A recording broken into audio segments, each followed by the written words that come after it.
Hello everyone, welcome back to my Incredible Chess channel and to the recap of round number 7 from Najdorf Memorial 2024, which is being held in Warsaw, Poland. And well, 7 rounds have passed and today's round was very difficult for me. I was completely out of shape, you can say. I had multiple opportunities to equalize, but I missed the opportunities multiple times and ended up losing the game. But it was a good lesson for me. A lot of things to improve. I mean, it's like I need to improve my game, my focus, my openings, middle game, end game, everything needs to be improved. And the most important thing, which I felt like I lost the game because of the time pressure. I was just down to 2 or 3 minutes, I can say, and in those last few minutes when 40 moves were approaching, I made some horrible choices. Although my position was very bad, but like I could have saved in mutual time pressure, but I couldn't do it. Okay, let's go through it. I was white in this game. My opponent David was playing from the black side. I started with d4. He played d5, c4, d capture c4. Queen's gambit accepted. I played e3, and then he played e5 move in this position. I continued bishop c4, ad4, ad4. The opening was normal, I will say. Means I will not go into the details about the opening.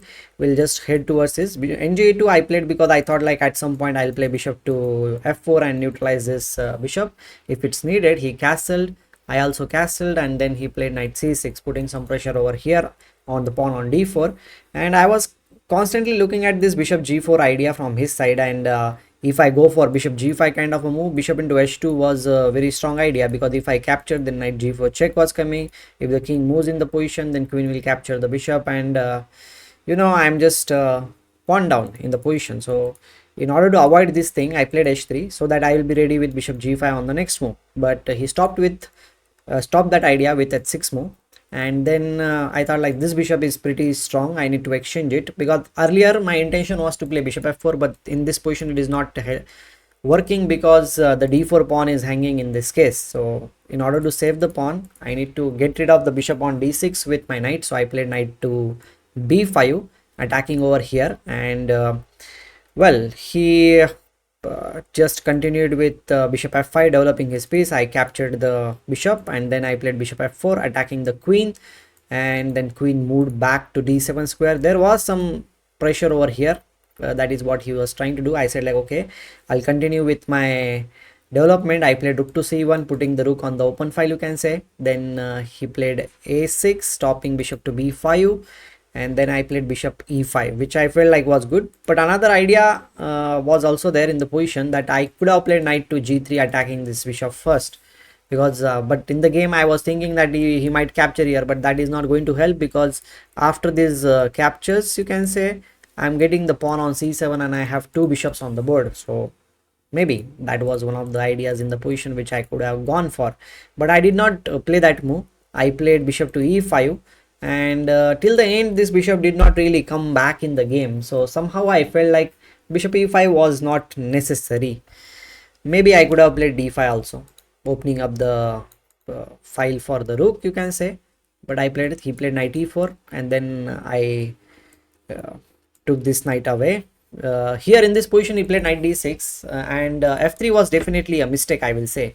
The reason why f3 was a mistake, because I saw very nice move from his side, that was knight captures e5. The point is, if I capture back, then knight d2 is coming, and after knight d2 my rook is under attack, the bishop is under attack. If I play rook f2, then he can simply go for rook a d8, and he has such a beautiful knight on d2 square, and he is going to get the d file also for himself, like rook is going to come on d8 square. And I really felt like he might be going for this thing, and I was really scared of this variation. But unfortunately, you can say he did not play it. He fortunately also, you can say, from my side. Otherwise I would have been in a very difficult situation. He played knight d6, and then I moved my bishop back, although it was not exactly the best move. Bishop d5 was the move which I was considering, and then he needs to be careful, because like if he moves the knight anywhere, then I have this thing is not working, because knight is supporting now. But my bishop is under attack, maybe bishop can come back, but the knight on c6 was doing good job of attacking the pawn on d4. If the knight goes away, then I think I will be in the better position. But after knight d6, I played bishop b3, so I needed to play bishop to b3, but after bishop d5, that was one of the thing, like, so that the knight will go away. So he played rook to e8, I played f4, consolidating the bishop, you can say, in the center of the board. He again played knight f4 as the knight e4, as the e4 square was not under my control.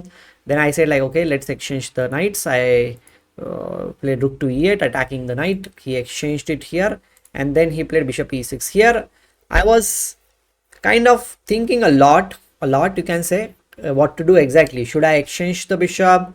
Should I keep the bishop on the board and play bishop to c2 and threatening queen d3? This is what I was thinking, but the point is, like, if bishop f5 is played, he will be losing the pawn here on c7, so most probably he won't go for that thing. And if he is not playing that move, then what is he going to do? If he captures the knight into bishop, then f into e5 is there, and then bishop f5 can be played. So this position might be kind of equal, you can say.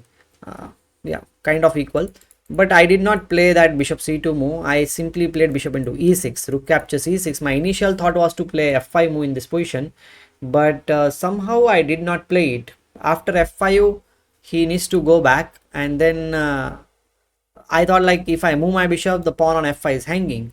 Like, let's suppose I play this, queen into f5 is coming, but I did not see this thing in this position, that the c7 will be hanging too, which was kind of good, because now I will be getting the f file for my bishop or rook in the position. But okay, I did not play it. I got my queen in the game with queen g4, which is also decent. But now exchanges started happening, and after these exchanges, here in this position, he played rook to c6, and then I continued with, maybe I should have played queen f3 supporting the pawn here. That was a simpler move, but I was kind of ambitious in this position, and as I said, like, we both were under mutual time pressure. We were having just 4 or 5 minutes, means my opponent was having more time than me, but I was having just like, you can say, around 10 minutes or less than that. I don't remember exactly, but I was in time pressure, so I played f5 immediately, and now he started taking the initiative. He played b5.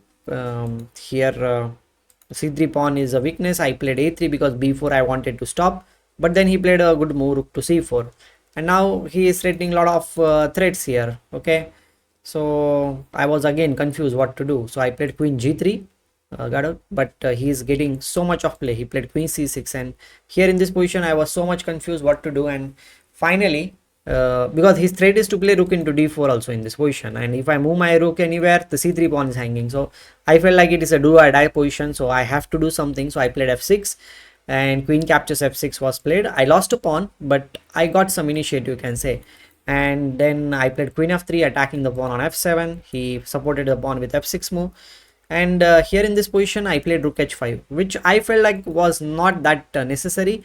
I could have played rooks like this also. That was also one of the possibilities. Now he went out for the center with c5 move. I played queen g4. Threat is to play rook into this, but that is not a big threat. Okay, he could have played cd4. That was very easy, because if I play rook into h6, he can simply continue, because I don't have any attack. Even if I play rook g6 in the position, sorry, the queen is under attack. First of all, the queen is under attack, so if I move the queen anywhere, c2 and c1 is queening, so okay, I can give one or two checks, but after that there is nothing. I don't have more checks in the position. So, but he decided to give up the pawn. He played this, then I got some chance, you can say. I played this, and now here in this case he played cd4, and after cd4 also he is just better. Maybe I could have played rook h f5, because now cd4, if you play rook f7 is a good idea.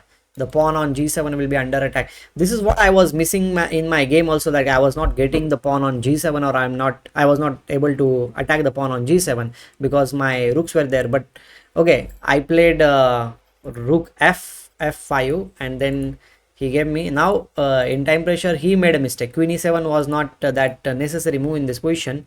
Well, he could have sacrificed also. He could have played this, and surprisingly this pawn cannot be stopped. In order to stop the pawn, I have to give up the queen, or it is just lost, you can say. So that was there, like, discord attack was there on the queen. but he did not find it. He played queen e7 and he gave me a chance. I played this, queen c7 was played, and then I played queen g6. The idea is to give this check, you can say, or first capture on d8 and then play rook to e8 check, but he stopped everything, and now it was kind of equal, and I exchanged it thinking that maybe I will be able to defend it. He played rook a4, and now in this position this was 38th move. Okay, 38th move, so only two moves are left for the time pressure, means like time control.